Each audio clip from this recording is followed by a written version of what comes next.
Instead of being toxic, the test subjects that they gave it to, in this case, Wistar rats, lived 90% longer than the control group. That's the single longest longevity experimental result on mammals in history. I was super smart and I saw this study and I launched a supplement the next day because it's clear that it's safe and it's going to make a lot of money. Maybe if I had done that sooner, I would have a Lamborghini by now. There is peer-reviewed published research that shows it to be 125 times more powerful than vitamin C. If I come onto your show and the FDA hears me saying that we address chronic inflammation, what they hear me saying is I cure cancer and I cure cardiovascular disease. There's literally so much work and so much expensive testing that would need to happen in order to start making those claims. What the FDA will allow us to say is that we address inflammation associated with exercise-induced inflammation. That was Chris Burres, and you've landed on the Me&my Health Up podcast.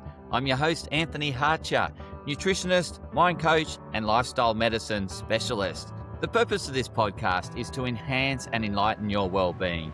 And that's right, I've invited Chief Scientist Chris Burres on the show to enlighten your well-being with the ESS60 molecule. So yes, he has commercialized this molecule that is award-winning. Yes, it's won a Nobel Prize. And he has shown in studies that it can extend your lifespan significantly. So a mice study showed it extended the mice's lifespan by up to 90%. How cool is that?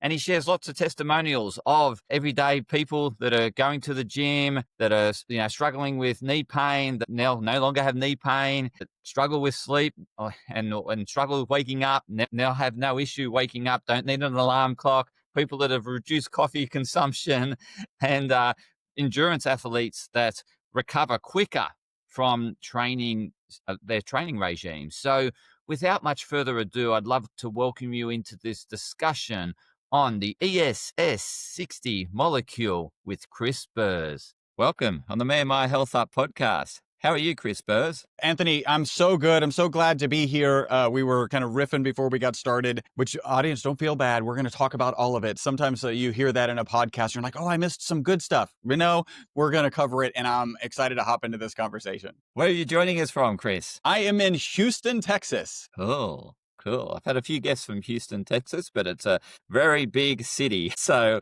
yeah. I'm not surprised. We have the largest medical center I believe in the planet here in Houston. And so if you're reaching out to experts, there's lots of research going on. This is a great place to find experts who are doing cutting edge medicine, and, kind of in the stuff that we're in, even cutting edge longevity. Yeah, I figure that because I just find a lot of interest in holistic health, people that want to speak and speak to as many people as possible. And they come reach out to me and join me. Yes, that explains why there's so many Houston, Texas people. But Chris, let's get into how you've arrived at what you're doing today. Yeah, so I wish I could tell. There's so many stories, right? So I have a supplement company. We'll talk about, a key molecule that we focus on. And there are so many people in the longevity space and the health space and the wellness space that have these amazing stories, and they're incredibly altruistic. And I have to be honest, I'm a little envious of them because my story, I'm in the right place, right? I feel confident in delivering value. I'm excited that I get to help people on a daily basis, but having a focus on helping people is not exactly how I got here. I actually got here because of a Lamborghini Countach. So when I was younger, I was 14 years old. I had a poster of a candy apple red Lamborghini Countach on my wall. The doors were open. I could smell the leather. I wanted one of these Lamborghini Countaches. And I found an article that said, if you want one Lamborghini Countach, you become a neurosurgeon. And if you want more than one, you become an entrepreneur. I'm a 14-year-old boy. How could two not be better than one? So in that moment, I knew I was going to be an entrepreneur. I didn't know what I was going to do, where I was going to do it, how it was going to happen. And my goal going into college was, in fact, I researched for my book, Live Longer and Better. At the time that I went to college, there was only one entrepreneurial class in the entire US of A, right? Only one class, not even a whole course of study.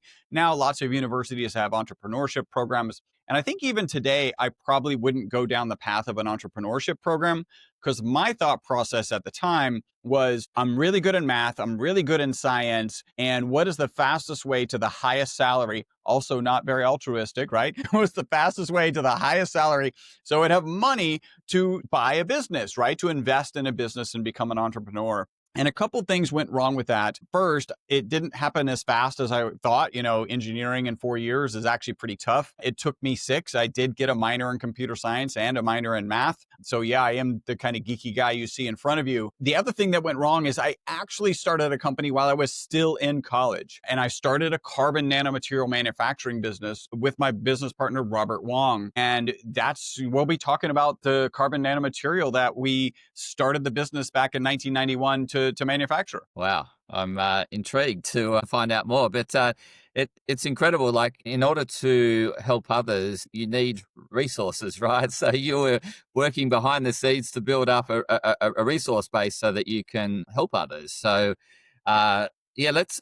If by help others, you mean drive my Lamborghini around town. So again, not true altruistic, but I will say, and it was a great experience to write this book, Live Longer and Better, because I needed to understand I couldn't be happier than what I'm doing today, right? Don't have the Lamborghini, but I couldn't be happier because what I do is I get to be this geeky science guy and have amazing conversations with people like you. And then I also get to reap the reward of this supplement going out, which is actually all these amazing testimonials as they're coming back in, right? And I couldn't be happier. I've ended on phone calls with people who it's dramatically changed their lives for the better. And that's amazing. And I'm absolutely wired for that. If I didn't end up here because of a Lamborghini, I probably would have ended up here because I wanted to help people. So, I do wish my story was a little bit different, but I am here. I am delivering value. So let's go on. Let's get into the interest in longevity and why you wrote the book, Live Longer and Better. Yeah, so it's all born out of this molecule. So I'm holding up a model of a molecule. If you're listening, this is a podcast. Just imagine a soccer ball where the lines on the soccer ball represent the bonds between the carbon atoms. You have a spherical molecule of 60 carbon atoms, and again, in the shape of a soccer ball. This molecule was discovered in 1985. The scientists who discovered it won the Nobel Prize for that discovery in 1996, so a short 11 years from being discovered to being awarded the Nobel Prize. The molecule is absolutely amazing. Part of the reason they won the Nobel Prize is because this molecule performs as well or better than the current best material in almost every application. So it makes better inks, better batteries, better tires, better photocells. And this is where people get nervous, right? We're like, are we talking health supplement or are we talking inks, batteries, tires? And no one in your audience woke up this morning, looked out at their car and thought, I wonder what components of my car battery I should be taking on a daily basis for my health. And actually the story gets a little worse first. So as you're looking at the soccer ball shaped molecule, there's 20 shapes on the exterior of it that are the same shape as benzene. Now, benzene is ubiquitous in our society. We don't have modern society without benzene. Just kind of give you some proof, look or glance around you, anything that's plastic, gone without the benzene ring. So ubiquitous and necessary for modern society, but when it's all by itself, when you just have benzene, it's known to be toxic and it's known to be carcinogenic. So because there are kind of 20 benzene-ish shapes on the exterior of this cage, they assumed that this ESS60 molecule would be toxic. So they put it in a this is where the story starts to get better. They put it in a toxicity study. Instead of being toxic, the test subjects that they gave it to, in this case, Wistar rats, lived 90% longer than the control group. So that's the single longest longevity experimental result on mammals in history, peer-reviewed published research. And I'm very proud to share that my lab provided the material and my lab is mentioned in that original study. And I'll wrap this up with our most consistent testimonials. People take it in the morning, they report mental focus and energy during the day, and then better sleep that night. Now, that longevity piece, right, this 90% extension of life is the really short answer of how I ended up in the longevity space. Okay. So it was sort of by coincidence or... It was because of a Lamborghini, obviously. Yeah. Like that's how I ended up here. It's fully intentional. Yeah. They have that saying is that you don't get what you want, you get what you need, right? So Exactly. Apparently, I don't need a Lamborghini No, yet. you don't. Not yet. It's going to keep you working harder and busier and discover more molecules that are helpful for society. So Yeah. Well, it yeah. and continue to tell these wonderful geeky stories and help even more and more people with the supplement. So yeah, it's a wonderful path. So the ESS60 molecule. Now, 60 for me stands for the 60 carbon atoms in it, Yep. right? The Yep. ESS, what's that? Safe spheres, right? So it is a spherical molecule, looks like a soccer ball. There is the element, which is carbon, and what we have and what is in our supplement is a safe sphere. So that's what the ESS60 stands for. Okay. And really intrigued as to, obviously, they tested this to test for its toxicity and found out that it gives longevity. Now, in that process, once they discovered that, they would have thought, well, how does it do that? How does this molecule do that? So that's my next question for you. Yeah, so if it's okay, I'll walk you through this journey because this is kind of interesting. So basically, that study came out in mid 2012, right? These rats live 90% longer than the control group. In mid 2013, we started getting phone calls from this crazy, wacky group of people called biohackers, which I can affectionately call them. I am a biohacker now, so it's an affectionate term. And they were saying, hey, how much of this stuff should I be taking? And what my business partner and I were hearing was that stuff that you sell to research institutions around the world to put into ink, batteries, tires, photocells, how much of that should I be consuming? And my business partner and I were in 100% agreement. We thought the number should be zero. I mean, it's inks, batteries, tires, and photocells, right? Let me be clear. In the literature, it was safe. Right? You have this 90% extension of life in every application where it's processed to the point that it's ESS60. It's actually showing benefits. We're just ultra conservative carbon nanomaterial scientists. This is another thing I wish I could share, that I was super smart and I saw this study and I launched a supplement the next day because it's clear that it's safe and it's going to make a lot of money. Maybe if I had done that sooner, I would have a Lamborghini by now. But I'm just not that smart. We're just really conservative carbon nanomaterial scientists.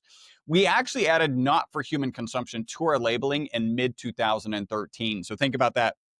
From 1991, when we start the company, all the way to mid 2013, we don't have not for human consumption on the labeling because there's no crazy, wacky biohackers trying to take it.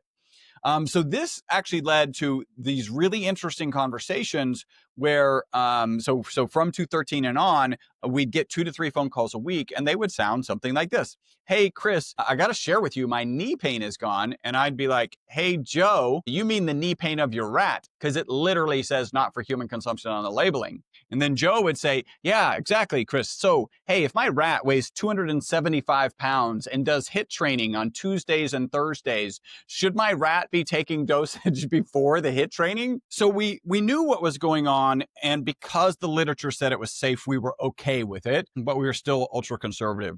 So quarter after quarter, my business partner and I are getting together and do we want to get into the supplement space? And I think it's fairly generous to say that the supplement space is challenged, right? There's a lot of challenging things that happen in the supplement space. And so quarter after quarter, we decided that we didn't want to get into that space. It's very different than being a commercial provider of carbon nanomaterials. In fact, even in this time frame, I found a research paper that said that 50% of the supplements that these researchers had purchased off the market did not have in them what they said they had in them. And so again, challenge market, we're not getting in it. Finally, at the latter part of 2017, a guy with a big YouTube following, that's how everything happens these days, right? He starts talking about all the benefits he's getting, taking it on a daily basis. And our phone went from 2 to 3 phone calls per week to 10 calls a day. And at that quarterly meeting, my business partner and I were like, this is when it hits us in the forehead. Well, this is a bigger opportunity than we realized, right?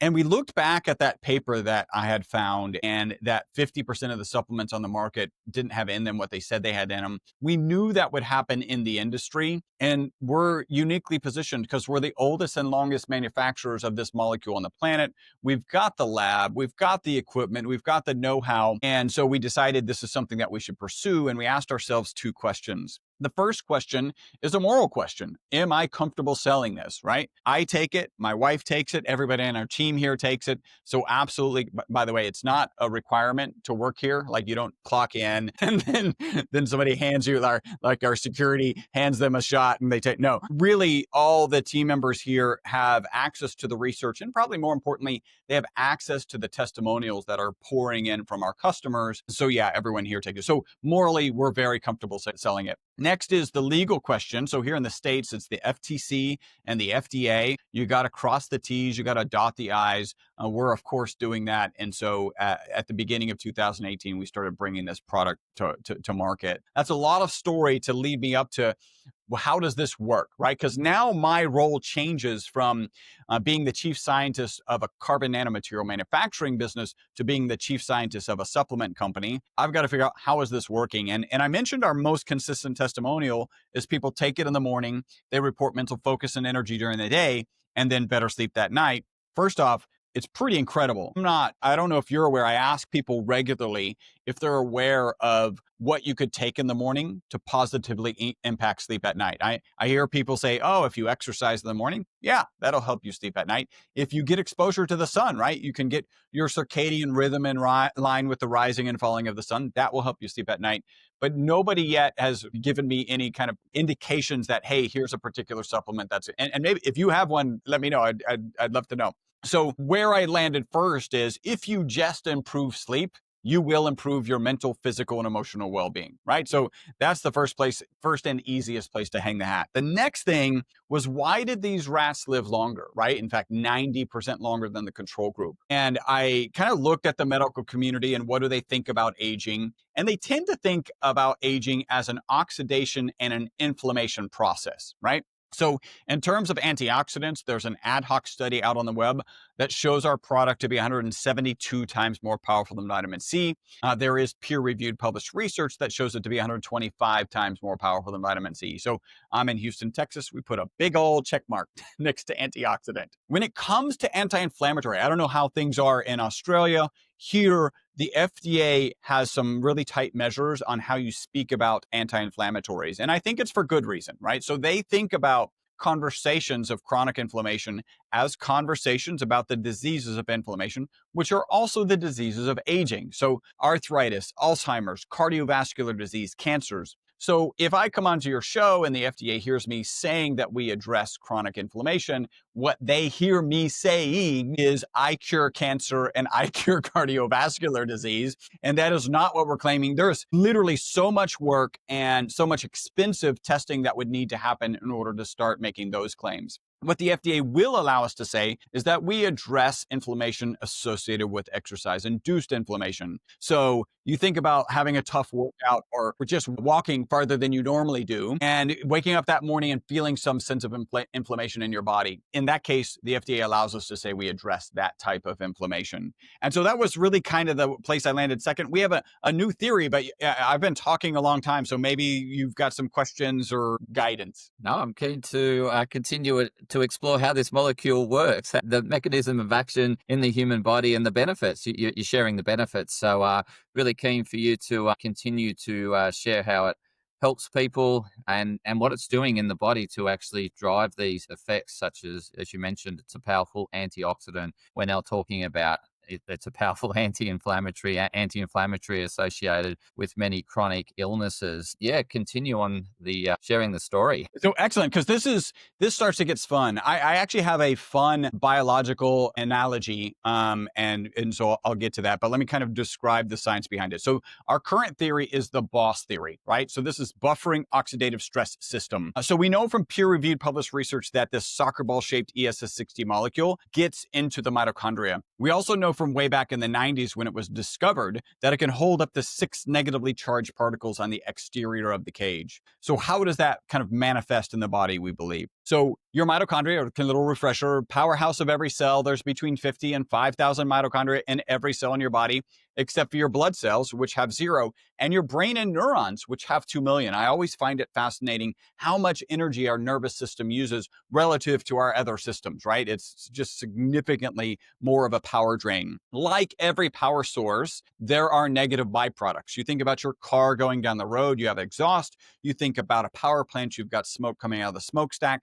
In the case of mitochondria, it's reactive oxygen species. That's the negative byproduct.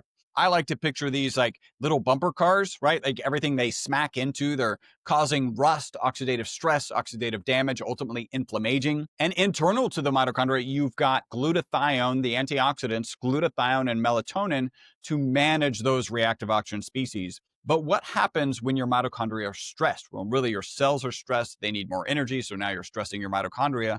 They start producing more reactive oxygen species than the resident glutathione and melatonin can manage. By the way, I love to point out, how do you stress a mitochondria? Like if you're alive in modern society, you have stressed mitochondria, right? It's smoke, smog, smoking, drinking, stressful conversations, traffic. If you're in an airplane, you've got an increased EMF exposure. So you've got stressed mitochondria. It's typically has reactive oxygen species running around and causing that oxidative stress. And that's where the ESS60 molecule comes in. So remember, from peer-reviewed published research, it's in the mitochondria, and we believe it holds on to up to 6 of the negatively charged reactive oxygen species. So now they can't run around like little bumper cars and do damage. And then when that mitochondria can replenish the glutathione and replenish the melatonin, then they can manage them appropriately. So I've got this fun analogy. I don't know if you've ever heard of a biological analogy that starts with Mardi Gras. So it's the end of Mardi. I think they should all start with, there's a lot of biology happens at Mardi Gras. They should all start with Mardi Gras. So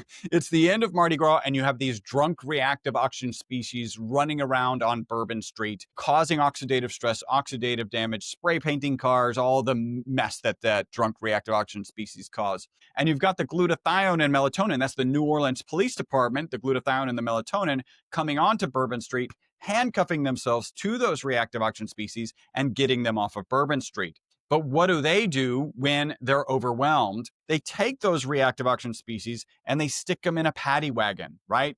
They attach them to this exterior of the ESS60 molecule so that they can't do any damage. And then when the New Orleans Police Department can replenish the glutathione and replenish the melatonin, then they can handcuff themselves to those reactive oxygen species and get them off of Bourbon Street. And that's why we say that the ESS60 molecule is the boss, a buffering oxidative stress system. And the kind of a broad view of what we think is happening is we're reducing the negative impact of stressed mitochondria, right? And if you reduce the negative impact of stressed mitochondria, you should have exactly what we do have, which is testimonials from head to toe. Wow. It's incredible in terms of how it supports the body. In terms of how this molecule was discovered, was it actually synthesized in the lab, or it's actually an extract from a naturally occurring compound? Like, so where's it come from? Yeah.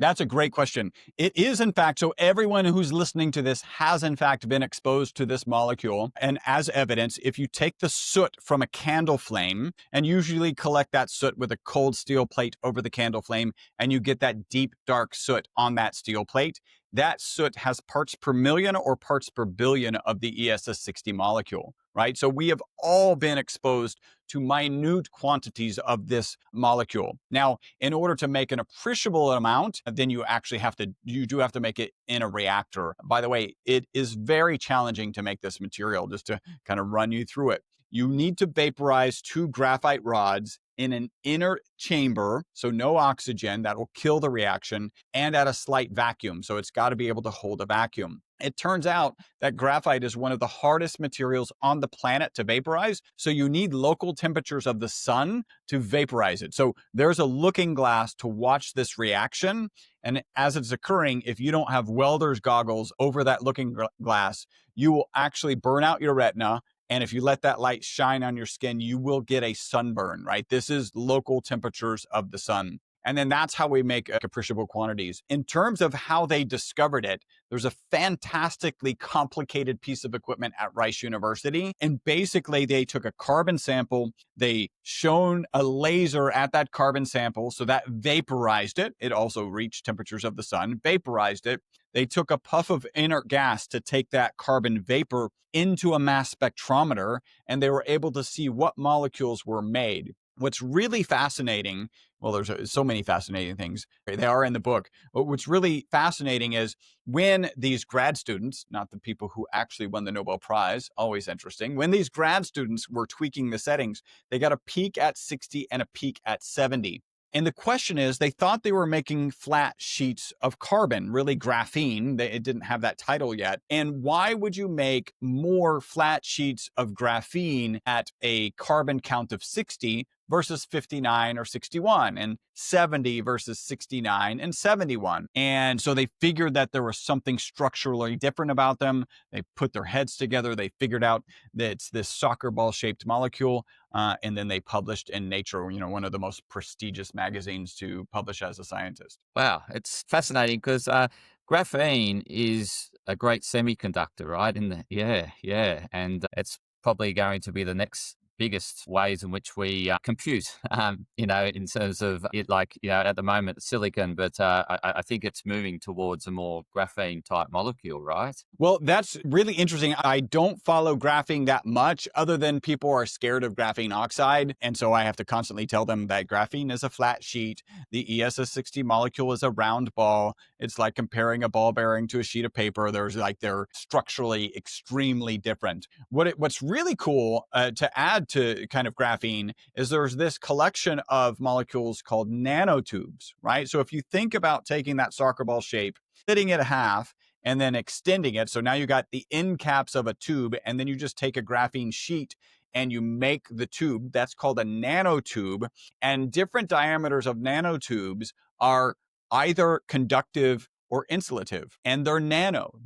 So you could have a mile of it in your hand and not see it, because it's only like 10 angstroms across. It's amazing what could be done. And they do believe that the space elevator, I don't know if you've heard of this concept, but there's a concept called a space elevator. If you think about taking a washer on the end of a string and swinging it around, that string stays very taut because of the centrifugal force of that washer.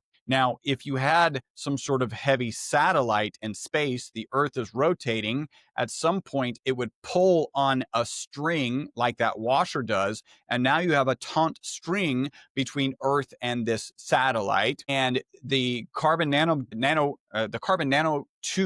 is the strongest material in tension that man will ever find. The reason we know that is because the carbon-carbon double bond is the strongest bond in chemistry. So that could make that space elevator possible. Now you have problems because you make short, you got to make however many miles out into space, and you can't do that in one run. And so you've got to connect these. And that's the weak point, is when you're connecting nanotubes. But fascinating thought processes or thought experiments to consider making the space elevator. By the way, the end of the space elevator is now you got this rope, and you could just attach something that crawls up it, right? And now you aren't having to spend all the fuel in order to get the escape velocity. You're actually just crawling up a cable, which, you could do with almost anything. And frankly, you could probably run the electricity up the cable so that you've got your power and you've got the elevator that's taking things out into space. Just fascinated as to how this molecule interacts with light. It's like absorption and emission spectrum. Have you looked at the interaction with?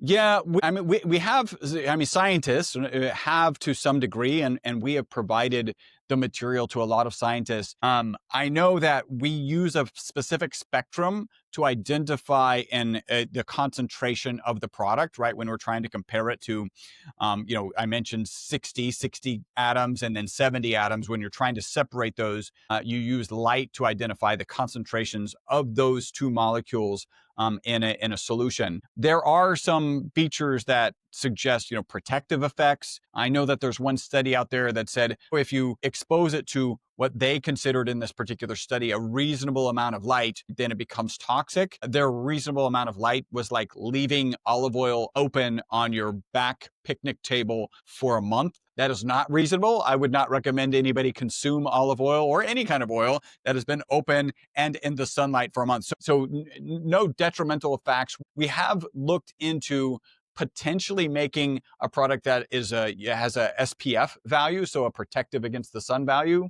it gets so much more complicated to get into that type of industry. That actually puts you here in the United States in the category of a over-the-counter drug. And so it gets significantly more complicated. So does not continue to be on our radar, but it is something that we've thought about. Yeah, well, because I'm just wondering if one of the mechanisms is its semiconductor ability in the body to conduct light. Yeah, so I'm just fascinated about the molecule and its role in the mitochondria, because light has a significantly, yeah, well, it's so important to the mitochondria's function. And I'm wondering if it's helping that process in terms of the conduction of light and conduction of light within the body. So in a positive way, I'm not talking Yeah, about. yeah. I think to kind of pontificate on this, right? Red light therapy, good for mitochondria, right? And it's actually helping the electron transport chain. That is the chemical process, as complicated as it is, incredibly complicated, to produce more energy. So red light therapy is more focused on that electron transport chain, producing more energy. And our current theory, right, this BOSS theory, suggests, hey, at the end of that electron transport chain, where the red light therapy has enhanced the energy production, when you enhance the energy production, you're also enhancing the negative byproducts, these reactive oxygen species. And again, this ESS60 molecule is kind of acting like a bucket that holds them until that mitochondria can manage them. So I think those two technologies can run synergistically very well. And in terms of once it's mopped these ROS species, captured the 6 of them, which it, has the 6 electrons, it's grabbed them, then obviously the body probably gets rid of it, right? Does it, do you know how it's excreted from the body? Do you know what the half-life of the, yeah.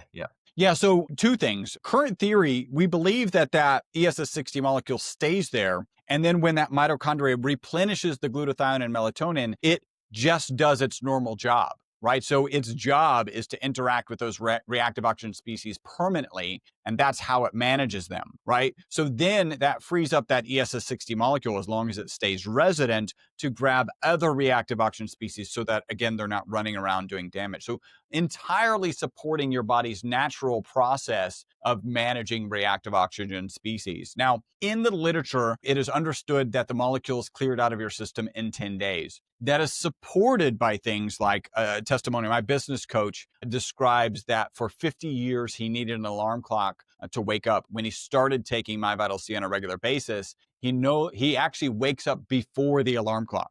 Now, he's a business coach, right? So he's out, he's got late night mixers and dinners, and he's always on the go. None of that seems to matter. Now, if I haven't given him the product in like 10 days, then he starts to need the alarm clock again. So fits really well with the multiple studies on different animal models that this clears in about 10 days. And so you're not required to take the supplement on a daily basis.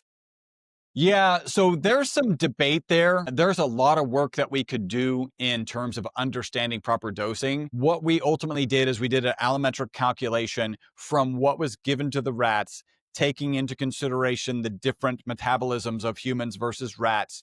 And then we landed at the 5 mils or 1 teaspoon per day. Is it possible that you could take one dose and that could last a week? I would say that it's in the realm of possibility. My experience. So in 2018, we start bringing this product to the market. I'm taking it on a more regular basis. I won't say on a regular basis because it wasn't part of my coffee routine yet, right? And so I could get to the latter in 2018, kind of probably halfway through 2019, I could get to the latter part of the day, be thinking I'm tired, I need a nap, or I need another cup of coffee. And I could remember that I hadn't taken my product that day, right? So I do think that daily is better. Daily has an impact, but there is more research that we could do in that area. And so it's great for anyone that's really looking to support the body in detoxification, lowering the reactive oxygen species, reducing inflammation, helping the body heal. As you mentioned, it really supports a good night's sleep. So it's very supportive in terms of anyone that feels that they're partied a bit too long. You're saying words that are triggering some things for me. So in a good way, right? I'm not saying I'm getting triggered. So detox, there is one piece. So that original study had so many active components to the study. Actually, my director of research, who's a former practicing gynecologist, came to me and he said, hey, this paper could have been 5 separate papers because there's so much nuance going on. One of them, and I'll start here and then I can get to the detox. A typical Wistar rat lives 32 months and has a known amount of tumor mass in its body. The longer it lives, the more tumor mass it has in its body. Even though the MyVitalC rats lived out to 60 months, 62 months, again, full 90% longer than the control group, none of them had any tumors. Now, I've told this story to some people and they're like, hey, cure for cancer. And I'm like, no. And then I follow that with another. No, there's a big difference between dealing with a cancer that has metastasized and being what's called a cancer preventative. We know things as simple as good exercise, good sleep, good nutrition are cancer preventatives. That just throws this into that realm. I am going to add one caveat. There's this amazing Petri dish study. By the way, the lowest level I consider lower than anecdotes is Petri dish, because taking something from a Petri dish into a living creature is non-trivial, right? Like there's all sorts of things can go wrong, but this is still a fascinating piece. So you take a Petri dish with cancer cells and healthy cells, and you introduce an anti-cancer agent. So that anti-cancer agent is a poison. You're hoping to poison the cancer cells before the healthy cells. In the presence of the ESS60 molecule, that anti-cancer agent has increased efficacy against the cancer cells and protective effects for the healthy cells, right? So more cancer cells die, less healthy cells die. Why do we think this is going on? Well, if you think about the boss theory, it's operating at the level of the mitochondria, which is dependent on the energy source of the cell. Cancers use a different energy source. So there are functionally and practical differences between how a cancer cell's mitochondria operate versus a healthy cell. And so that's where we think this is having a potential positive impact, right? So potentially being a cancer preventative. Now, the other piece that you kind of reminded me of when talking about detoxing, they took for a separate group of rats and they gave one, and this is also what happened in the longevity study. They gave one group of rats water, so that's the control group. One group was given olive oil, that's a semi-control group, and then one of them olive oil with ESS. They injected these rats with carbon tetrachloride. Now, carbon tetrachloride is an oxidative agent that attacks the liver. They let those rats kind of process this carbon tetrachloride for 24 hours. They euthanized them, and then they dissected the livers. The rats given water, the control group, showed no improvements in the liver. They were going to die. The rats that were given olive oil showed some improvement, but were also going to die. Only the rats given olive oil with the ESS60 molecule, their livers were almost completely recovered. And so to say antioxidant inside the liver, I mean, we've got a lot of good, strong data that would suggest that's true. Now, you also mentioned party, and then we're talking about liver. And so we have to be really careful. The FDA considers discussions of hangovers to be discussions of alcohol poisoning, and poisoning is actually an FDA issue. So we can't make claims about that. I can just share, if I were to drink, I would take extra. And I have done that experiment for 5 years, and the experiment has come out 100% of the time positively. Like it's really uncanny. So I know Aussies tend to, not all. Actually, one of my best friends is Aussie, and he doesn't drink at all. And everyone's like, "Are you a real Aussie?" So I know that might land well in down under. Yes, we have that UK heritage, which yeah, it's got a bit of Irish mixed in there as well. Yeah. Yes, really fascinating. There's definitely some other mechanisms of actions. It's we haven't yet discovered, or you haven't, or your team hasn't yet discovered that must be going on within the body. Obviously you've got the boss one, and you understand that. There's other ones running in parallel. That's it would be interesting to find out where the study lands on those additional mechanisms of action on the human body and this importance on extending life, but as you mentioned, it's live longer and better. It's not just live longer. You got to be better, right? Yep. Yeah. It's interesting because I listened briefly to your podcast. I think it was 2 ago. You were talking about longevity, right? And you said something that I had never really thought of, which is that some people want to live longer because they haven't fulfilled their purpose. And I'd never thought of that, right? And I'll give you the perspective that I end up coming at this, right? Because I'll share this story with as many people as I can. Honestly, as many people will listen. I'm about to go to a conference in Tampa, and I'm going to be sharing this story, 150 times or something. Like, so as many times as I can. But I share the story, and there is typically, right, these rats live 90% longer. I typically get two responses. One of the responses, if they're from New York, they're like, why would we want rats to live longer? Like, you are an evil person. We need to bury this research. Like, this is like, why are we even discussing this? And then less facetiously, a number of people will say, why would I want to live longer? And I'll be honest, at first, it struck me because I don't know, the same way that I knew I was going to be an entrepreneur at some point in my life, I knew I'm going to live to 125. Like, that's my target. I'm going to live there. If I'm being honest, it wasn't going to look pretty, right? There's going to be eking across the line, rolling, crawling, dragging, whatever that looks like. So for me, living longer was something that was just always on my radar. And then I realized what was really happening. They weren't hearing this study where rats live longer. They were just hearing extended life, and people can't separate having an extended life from living in some form of impairment, right? Infirmment. And so for most people, if I live infirmed, then I'm not interested in living longer. But if I change the question, so I'm like, Anthony, hey, if you have the same mental capacity that you have today, and you have the same physical capacity that you have today, would you then be interested in living longer? And usually, not always, usually the answer is yes. And in my mind, I think the opposite. It's a really interesting debate. The ones who don't say yes at that point, I think, don't have fulfilling lives, right? And so they want to check out. And you kind of make the argument that there's some people, and I'm sure this exists, who are like, I haven't really done much yet, like, and I would like to extend my life for that purpose. So it's actually your podcast brought kind of a new awareness to me. Nice. Thanks for sharing the feedback. And I've noticed in your background, you have like a vision board, and I can imagine it's a lot different to that vision board that teenager had of the Lamborghini, right? But you at least got your vision board is expanding. Yeah. Yes. And I can see Sure. testimonials on there. What's the most heartfelt testimonial that really lit you up or just made you feel like you're onto something? Like, it's just, So I'm gonna share one with you, and there's a number of reasons why this one lands so well. One, the guy is in the health and wellness industry, and then two, it's with pets, right? So if your audience is listening to this, and you might be going like, well, what percentage of this is placebo effect? Here's the reality: 48% of it is placebo effect. The same way as when you take your statins, the same way as you take your antibiotics, the same way as when you like 48% of it is placebo. So that's absolutely true. But what isn't placebo is when you see improvements in pets, right? So that's the other reason that I really like this one. There's a guy, Kyle Zagrodzky. He is the CEO and owner of OsteoStrong. This is a global franchise. They help people build bone density with really short workout routines that are super easy. I mean, you have to exert yourself, but they're super easy, and they're 10 seconds, like literally 4 10-second holds, and you're building bone density. So that's pretty fantastic.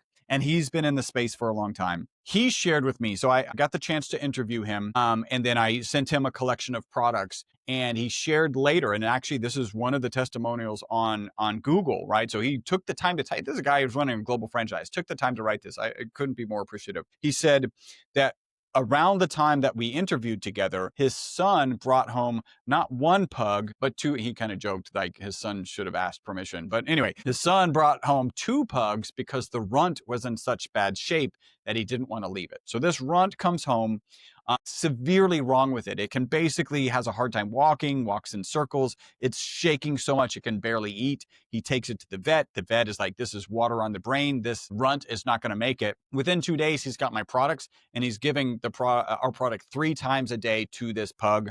By the time he wrote the review, he's like, this pug is 80% better.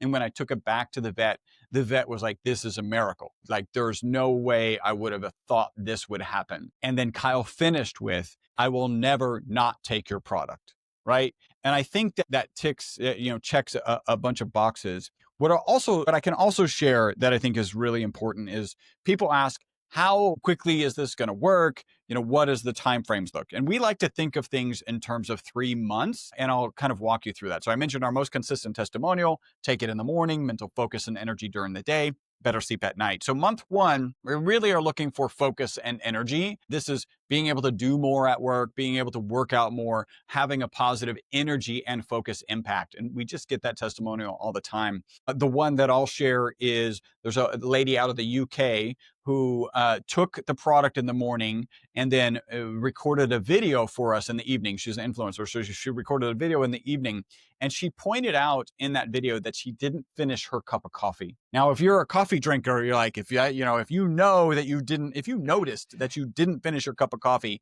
like, it's a big deal. And I'll tell you, before I was taking this regularly, I was at least a 2-cup, sometime 3-cup a day person. I am now about and frankly, it's mostly like the pomp and circumstance of coming in and making it, and it smells amazing and it tastes good. And then I'm like, an hour later, I still have half a cup. And so sometimes I choke it down. Sometimes I just throw it away. So that's what we were thinking about, focus and energy in that first month. The second, we really start thinking about that sleep. Part of that is because everyone gets like an extra half hour or a half hour more or less of sleep, maybe even an hour more or less of sleep every night. And a lot of people have a hard time kind of equating them starting the product and actually noticing the impact on sleep. So really at about month 2, we start to notice that. And I did share already my business coach, who again needed an alarm clock for 50 years. When he's taken the product, he no longer needs the alarm clock. So that's what we're looking at about month 2. And then month 3, and I have to be careful, right? Because we can't make disease claims, and we're not going to. This is where kind of the mitochondria benefits really start presenting, and you start noticing. And the example I'll give is my father-in-law was actually overweight and had a cane to walk. And when he got to about the 3-month mark, he didn't need the cane anymore. So what that meant is he was walking more, and he ended up losing a good amount of weight, right? That was not our product per se. It was the fact that he was actually now able to walk on a regular basis. And so that's kind of how we map out the first 3 months on the product. Amazing. I love those stories that you just shared. It's really inspirational and really making a profound impact in a positive way on people's health and well-being, longevity, health span. It's really nice to hear that. And obviously, you've got a special offer for the Health Up listeners. Please share that special offer with them. Yeah, so we made a special URL for your audience. So it's myvitalc.com/health up. There's also a $30 coupon code on that page. We're not going to give it to you. You got to go to that page. Plus, the deals on that page are pretty amazing. As you're kind of going down the page, the first thing you'll notice is there's 18 biohacking tips that are free. We just need your email. I compiled those because I did a longevity summit. And in that summit, I interviewed 57 experts, including Dave Asprey, Ben Greenfield, Dr. Stephen Gundry, some pretty hefty people in the longevity and biohacking space. And I compiled 18 biohacking tips. So I asked everybody, what are your top 3 things that you would do? Compiled those. So those are in those 18 biohacking tips. The next is you'll see our olive oil product. That's our recommended product. You've got the option to buy 2 because it's a discounted, and 3, and then 6. There's good discounts there. And then we also have a face serum. It's a 2-part face serum. I'll just share this. So we didn't get to talk about it much, but I'll just share this. The Boulder Institute of Longevity. I was on a Zoom call with them, 5 of them at a conference table. They came to our booth at A4M in Las Vegas. And this is a little bit of hyperbole, but basically they were like, hey, longevity, get that out of the way. Hey, better health, sleep, whatever, better mitochondria, get that out of the way. I am here for your 2-part Skin Reduo set. So that's how much they loved it. So you have that option. And then there's another option where you can buy the individual olive oil bottle, well, a set of the 2, right? Those are available there. You can hit 2, 3, or 6. That's the right approach if you're thinking about a 3-month impact. And then there is a little link right under those that's for a subscription, and there's an additional discount. Please take advantage, even if you just want 1 set, take advantage of that discount. Our customer service team has 1,000 5-star reviews on Google.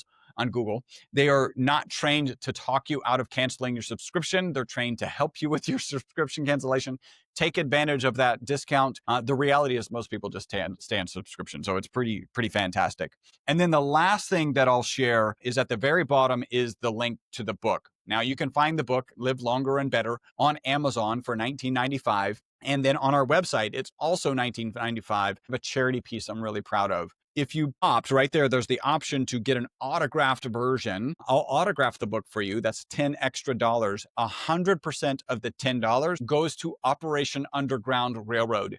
You may remember a movie called The Sound of Freedom, which is an amazing movie about a horrible topic that should be wiped off of our planet, which is child sex trafficking. Operation Underground Railroad is doing a great job trying to get that off of our planet. And so 100% of that signature fee goes directly to them. Fantastic. And to the listeners, I'll include those links in the show notes so you can go directly to the show notes and click on those links and follow Chris's instructions. Chris, I have two more final questions for you. The first one is this ESS60 permitted for athletes, like elite athletes competing at the Olympic level? So I will say two things because I am a very transparent person. We have not done the very specific testing that is typically required or whatever that allows athletes to rest. I know of professional athletes who are taking this, and it is carbon. It's olive oil and carbon. There are no laws for professional athletes saying you cannot take olive oil or you cannot take carbon. So the chances are, I'm a scientist, they're like 0.0000000 zero. I mean, there really are zero is the reality. So we'll probably do that if our kind of audience in the professional space grows, then they could rest at ease. But I literally have Houston Texans athletes who are taking the product and still playing, right? They're not retired. And we have some retired ones too. But so actually it is not a problem. But I will not say that without sharing that the very specific test has not been done. Yeah, no, thank you for being so transparent. And yes, I can imagine it really helps recovery between training sessions so that, they can maximize that recovery. Yeah.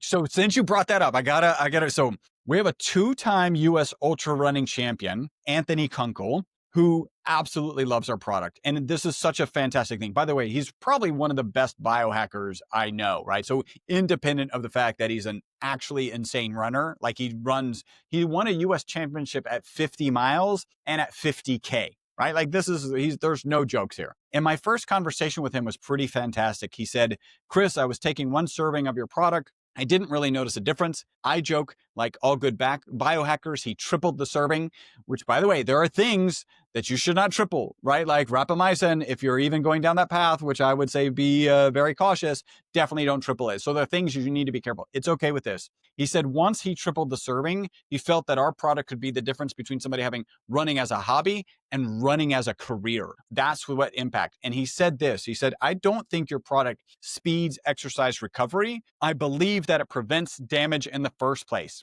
which if you think about reducing the negative impact of stressed mitochondria, that would be reducing damage in the first place. The reason he said it, because he doesn't have a mitochondrial measuring machine or whatever, is he said, because on the last 5 miles of a 50-mile run, which is a phrase you will not hear very often, where strength and stability were previously a problem, they're no longer a problem. So yeah, I'm glad you brought up athletes because it's amazing. And he spends time, he'll actually be, we'll be in December, we'll be in Vegas for the A4M Longevity Fest again. And he joins us and works the booth with us because he loves the product. Fantastic. Thanks for sharing, Chris. And my final question for you, what are your top 3 biohacks? Oh, that's a longevity.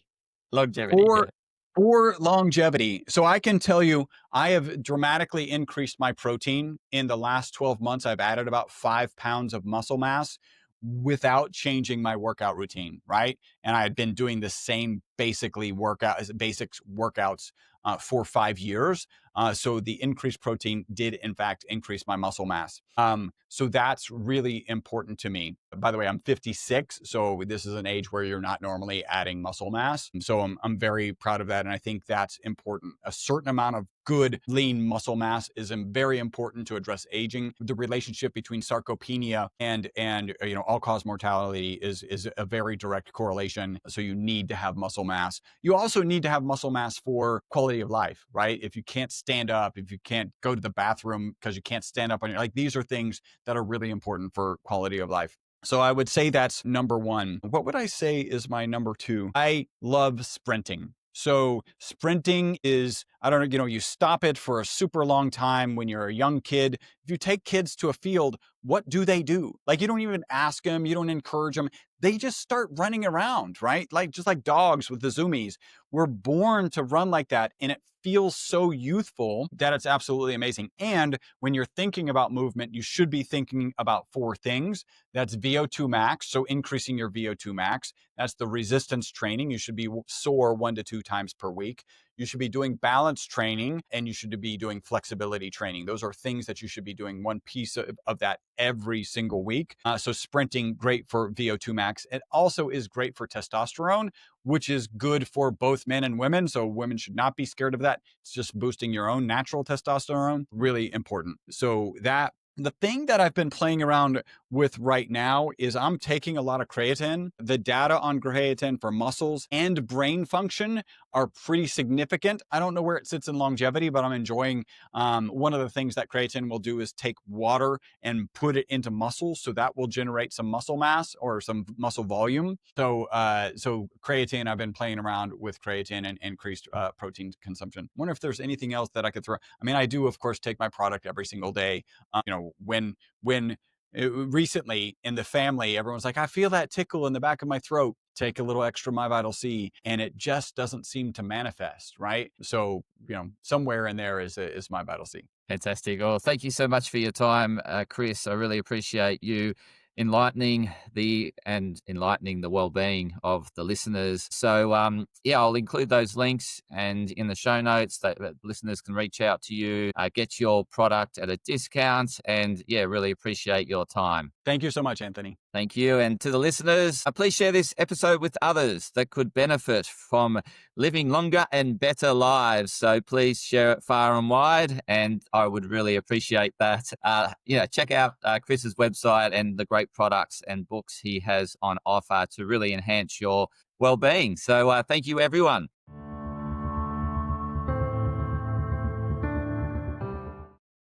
Podcast disclaimer. This podcast and any information, advice, opinions, or statements within it do not constitute medical, healthcare, or professional advice and are provided for general information purposes only. All care is taken in the preparation of the information in this podcast.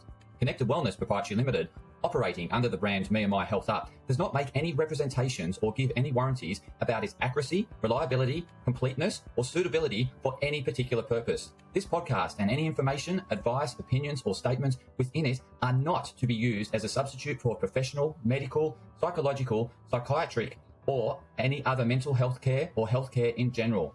me&my Health Up recommends you seek the advice of a doctor or qualified health provider with any questions you may have regarding a medical condition. Inform your doctor of any changes that you may to your lifestyle and discuss these with your doctor.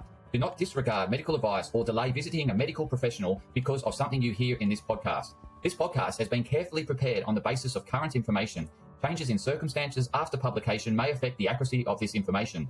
To the maximum extent permitted by the law, me&my Health Up disclaims any such representations or warranties to the completeness, accuracy, merchantability, or fitness for purpose of this podcast and will not be liable for any expenses, losses, damages incurred, indirect or consequential damages or costs that may be incurred as a result of the information being inaccurate or incomplete in any way and for any reason. No part of this podcast can be reproduced, redistributed, published, copied, or duplicated in a form without prior permission of me&my Health Up.